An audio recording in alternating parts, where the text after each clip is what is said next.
केंद्रीय मंत्री नारायण राणे यांची अटक झाली, यावरून चर्चेला सुरुवात झाली. महाविकास आघाडीचा हा निर्णय होता का चर्चा करून हे पाऊल का उचललं? कालची जी घटना आहे ती आपण पाहिलं तर तशी दुर्दैवी वाटते.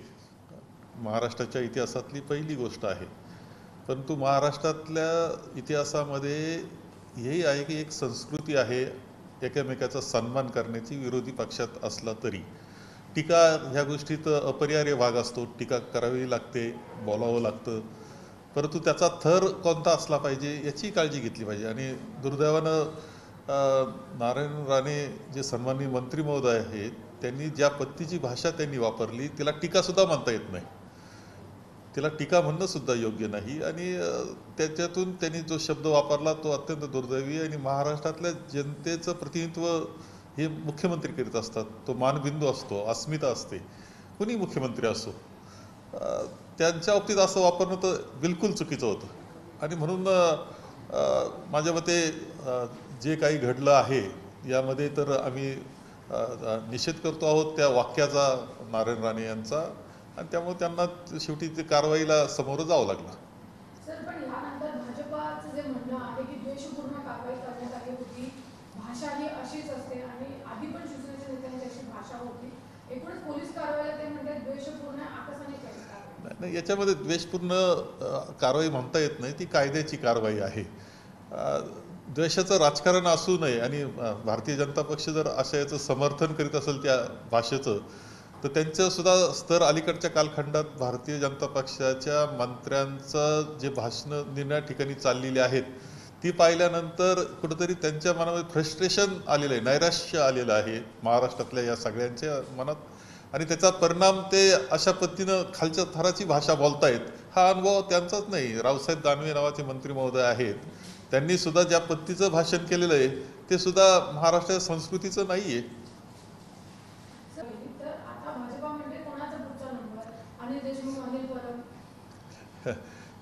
यामध्ये या कारवाईचा असा कोणता संबंध लावण्याचं काही कारण नाही. चुकीचं कोणी बोललं, वागलं तर कारवाई ही होणारच. खरं ही सगळी लोक मंत्री ज्यावेळेस झाली केंद्रामध्ये महाराष्ट्रातली, त्यावेळेस आम्हाला एक ठीकही वाटलं होतं की चला 4 प्रश्न सोडवण्याकरता ही सगळे लोक मदत करतील, महाराष्ट्राच्या जनतेचे प्रश्न सोडवतील. आपले अनेक गाऱ्हाणे केंद्राकडे आहेत की जी सुटणं आवश्यक आहे, त्यामध्ये मदत त्यांची होईल आणि ते त्यांनी केलं पाहिजे या मताचे आम्ही आहोत. ते सोडून दिलं. आणि आशीर्वाद यात्रा ठीक आहे, आशीर्वाद मागायचा अधिकार सगळ्यांना आहे. त्या निमित्तानं जी वक्तव्य ते करतायत ती मात्र दुर्दैवी. त्यांनी महाराष्ट्रातल्या जनतेचे प्रश्न आपल्याला कसे सोडवता येतील ते पाहावं, ते केंद्राकडून सोडवून घ्यावे आणि खुशाल आशीर्वाद घ्यावे. यांना आशीर्वाद तरी का द्यायचे? म्हणजे पेट्रोलचे दर वाढले म्हणून आशीर्वाद द्यायचे, महागाई वाढली म्हणून आशीर्वाद द्यायचे? काय कारण आहे यांना जनतेनं आशीर्वाद देण्याचं? असं कोणतंही काम आज केंद्राकडून होत नाही की ज्याच्यामुळं जनतेनं त्यांना आशीर्वाद द्यावेत. सर, पण भाजप हा जो इशारा देते की तुम्ही आमच्या एका माणसावर कारवाई केली तर आता आम्ही तुमच्या नेत्यांवर कारवाई करू, ह्याला तुम्ही कसं? नाही, असं आहे की भारतीय जनता पक्षानं अलीकडचं जे राजकारण जे करतायत ते राजकारण 14 सालापासून आपण पाहतो आहोत. ते कुठंतरी खरं म्हणजे एक हेल्दी पॉलिटिक्स ज्याला म्हणतो आपण, निरोगी अशा पद्धतीचं राजकारण असलं पाहिजे, त्याचा दर्जा तसा असला पाहिजे. लोकशाही आपली, पक्ष मतमतांतर आपण समजू शकतो, पण त्या प्रकारचं राहिलं नाही, व्यक्तिद्वेषाचं आलं. आणि हा अनुभव तर खूप चांगल्या चांगल्या व्यक्तिमत्वानी घेतलेला आहे की कशा पद्धतीने द्वेषपूर्ण पद्धतीने त्यांनी लोकांना त्रास दिला. त्यामुळे महाविकास आघाडीचं सरकार या ठिकाणी आहे आणि ते सरकार कुठेतरी पडत नाही, त्यामुळे अशा पद्धतीने वैयक्तिक टिप्पणी केली जाते का? हीच वस्तुस्थिती आहे की यांनी कायम मुहूर्त पाहिले आणि एक मुहूर्त काय त्यांचा योग्य ठरत नाही, ठरणार नाही. 2 वर्ष आता आम्हाला पूर्ण होतील, आणखी 3 वर्ष व्यवस्थित पद्धतीनं काम होईल. त्यामुळं असं आहे की त्यांचं जे नैराश्य आलेलं आहे त्या नैराश्यातून असे वक्तव्य त्यांचे होत आहेत.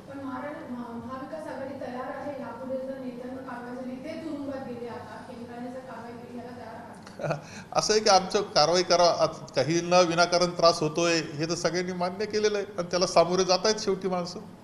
बंगालमध्ये ज्या पद्धतीचं राजकारण सुरू होतं, कारण की ममता बॅनर्जी आणि भाजपचे ज्या पद्धतीने हिंसक राजकारण सुरू होतं, तशाच पद्धतीचं स्वरूप आता महाराष्ट्रात आणि मुंबईत येताना दिसतं. महाराष्ट्रात येऊ नये, परंतु भारतीय जनता पक्षाचं कदाचित वातावरण खराब करण्याकरता तसा असेल तरी महाराष्ट्रातली जनता ते सहन करणार नाही.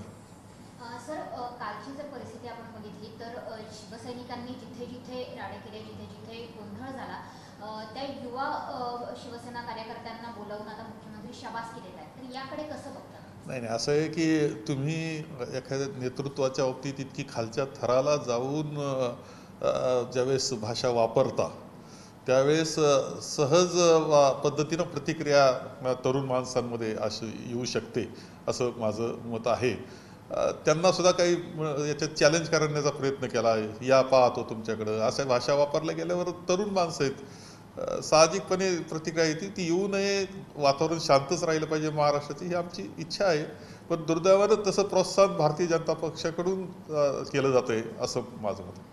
सर, कालच्या दिवसभराच्या एकूण घडामोडीनंतर वर्षावर देखील काल रात्री बैठक झाली, त्यावर तुम्ही देखील गेला होता. काय बैठकीत?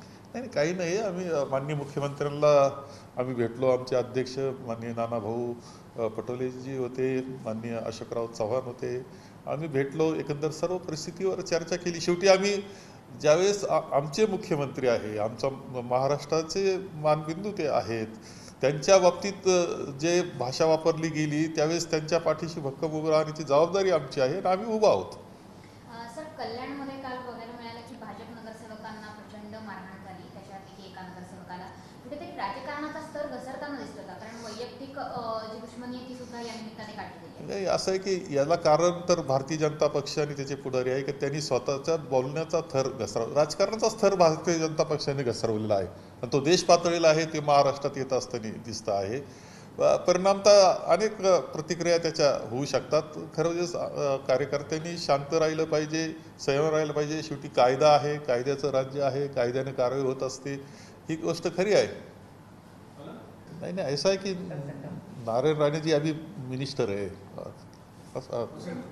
अभी नारायण राणे जी अभी मिनिस्टर है, केंद्र के मिनिस्टर है, आखिर पहले मुख्यमंत्री रहे हुए हैं, तो उन्होंने अपना भाषण का स्तर है वो रखना चाहिए.